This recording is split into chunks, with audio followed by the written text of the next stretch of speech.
শ্রীমঙ্গল বাংলাদেশের উত্তর পূর্ব প্রান্তে অবস্থিত একটি উপজেলা, যা সিলেট বিভাগের মৌলভীবাজার জেলায় অবস্থিত। শ্রীমঙ্গলকে বলা হয়ে থাকে বাংলাদেশের চায়ের রাজধানী। এখানকার ৪৫% জায়গা জুড়ে রয়েছে চা বাগান। পাহাড়, রেইন ফরেস্ট, হাওর আর সবুজ চা বাগানের মিশ্রণ এই শ্রীমঙ্গল, যার ফলে এই অঞ্চল ভ্রমণ পিপাসুদের কাছে সবসময় পছন্দের শীর্ষে থাকে।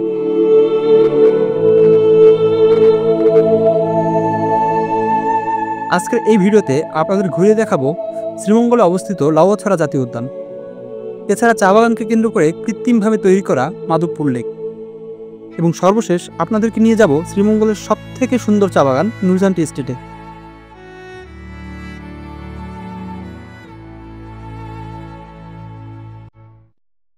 ঢাকা থেকে শ্রীমঙ্গলের দূরত্ব প্রায় ২০০ কিলোমিটার।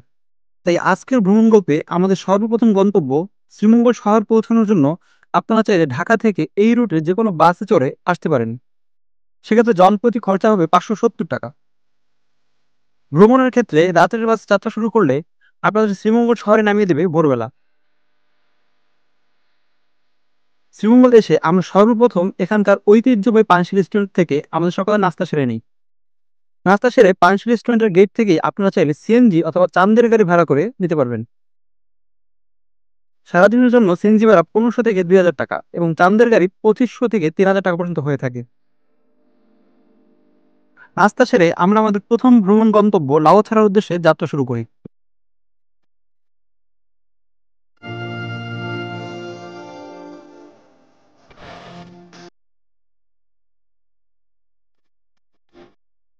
লাউয়াছড়া জাতীয় উদ্যান বাংলাদেশের ৭টি বন্যপ্রাণী অভয়ারণ্য এবং ১০টি জাতীয় উদ্যানের মধ্যে অন্যতম। জীববৈচিত্র্যের দিক থেকেও বাংলাদেশের সমৃদ্ধ বনগুলোর একটি।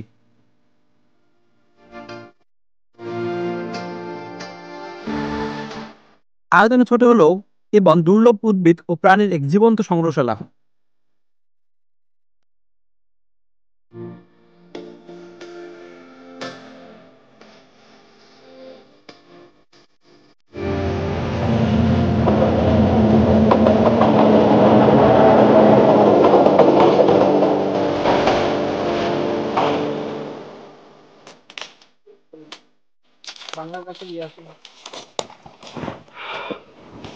নিচে পড়লে খবর আছে।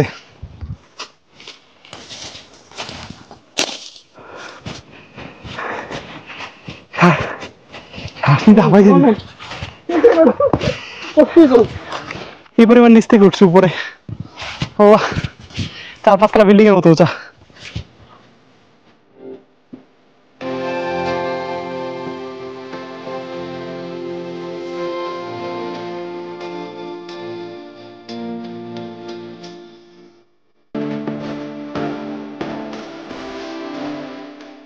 লাউয়াছড়া জাতীয় উদ্যানের পাশেই রয়েছে মাগুরছড়া খাসিয়া পঞ্জি।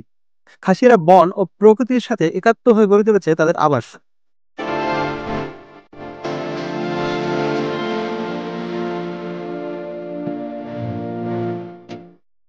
লাউয়াছড়া উদ্যানে ঘোরাঘুরি শেষ করে আমরা যাচ্ছি আমাদের পরবর্তী ভ্রমণ গন্তব্য মাধবপুর লেকের উদ্দেশ্যে।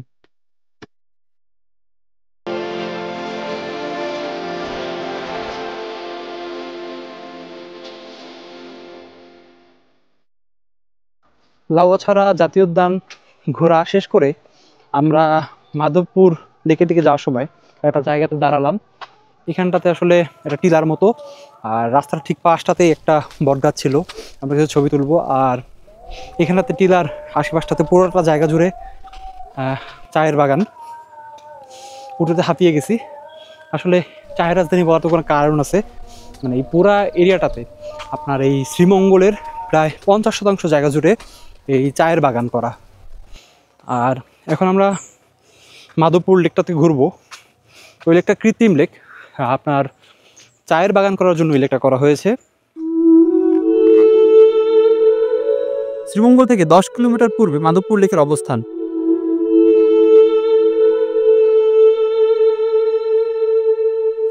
আমরা লাউয়াছড়া জাতীয় উদ্যান দেখা শেষ করে এখন আসলাম মাধবপুর লেকে।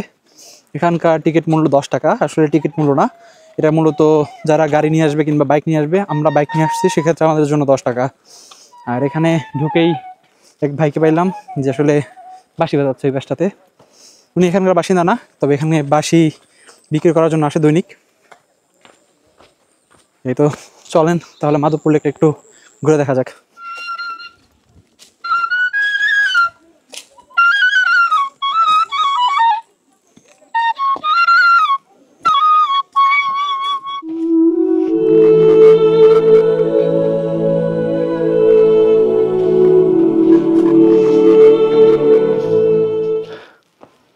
মাধবপুর লেকের আশপাশটা ঘুরে আমরা এখন উপরের দিকটাতে উঠতেছি, পাহাড়ের মতো।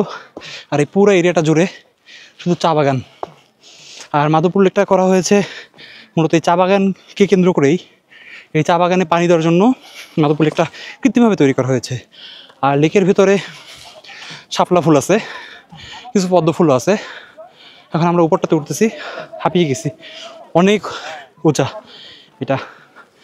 ওই যে পেছনেতে দেখা যায় আশেপাশটা যত দূর চোখ যায় শুধু চা বাগান।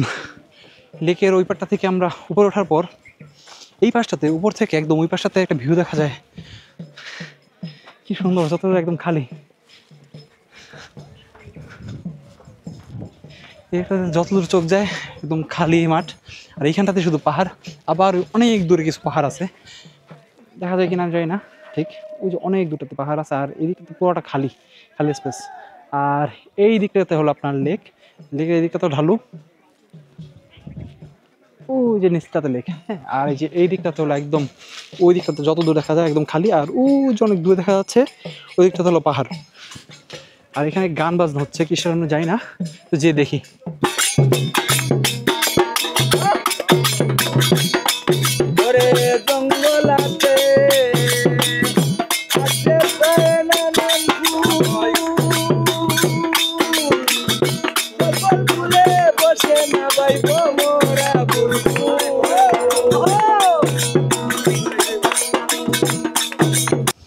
মাধবপুর লেক ঘোরাঘুরি শেষ করে আমরা এখন বের হয়ে যাচ্ছি নূরজাহান টি এস্টেটের উদ্দেশ্যে। আর নূরজাহান টি এস্টেটটা মাধবপুর লেকের থেকে আরও সুন্দর শুনলাম। ওই জায়গার চায়ের যে গাছগুলো এগুলো আরও বেশি ঘন, আর পাহাড়গুলো আরও ঘন, আরও উঁচু উঁচু। সো ওই দিকটাতে ঘোরাঘুরি করবো।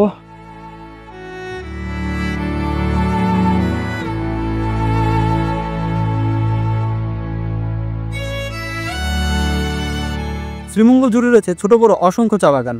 আর এই সকল চা বাগানের মধ্যে সব থেকে সুন্দর চা বাগানটি হলো নূরজাহান টি এস্টেট। ছোট ছোট অসংখ্য টিলার সমন্বয়ে এই চা বাগানটি গঠিত, ফলে এই বাগানটি তার প্রাকৃতিক সৌন্দর্য দিয়ে পর্যটকদের মুগ্ধ করে। মাধবপুর লেক ঘোরাঘুরি শেষ করে আমরা এখন এসেছি নূরজাহান টি এস্টেটে।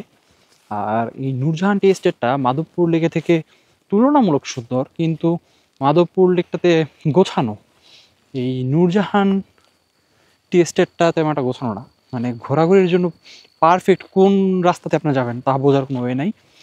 আর পাহাড়গুলো খুব কাছাকাছি, এজন্য আর কি ভালো লাগে।